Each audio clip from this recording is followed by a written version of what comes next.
আরে বাচ্চা, তুমি তো লটারি ধরে 1 লক্ষ টাকা পেয়ে গেছো। এই নাও তোমার 1 লক্ষ টাকা। ওরে বাবা, কত টাকা! আরে আমি তো এতক্ষণ ধরে স্বপ্ন দেখতেছি। আমি যে একটা মদন মামার দোকান থেকে একটা লটারি ধরি। মদন মামা আমাকে একটা লটারি দিন। আরে বাচ্চা, তোমার লটারি লাগবে? মদন মামার দোকান থেকে লটারি ধরলে 1 লক্ষ টাকা পাওয়া যায়। এইখান থেকে একটা লটারি ধরে মদন মামার হাতে দাও, দেখি তুমি কি পাও। বন্ধুরা, দেখিয়ে বাচ্চাটা লটারির মধ্যে কি পায়। তার আগে সবাই মদন মামা চ্যানেলটি সাবস্ক্রাইব করে দাও, তাহলে ফ্রিতে তোমাদের বাসায় লটারি চলে যাবে।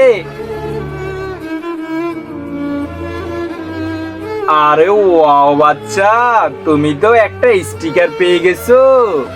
এই নাও বাচ্চা, তোমার স্টিকার। কি শুধু একটা স্টিকার?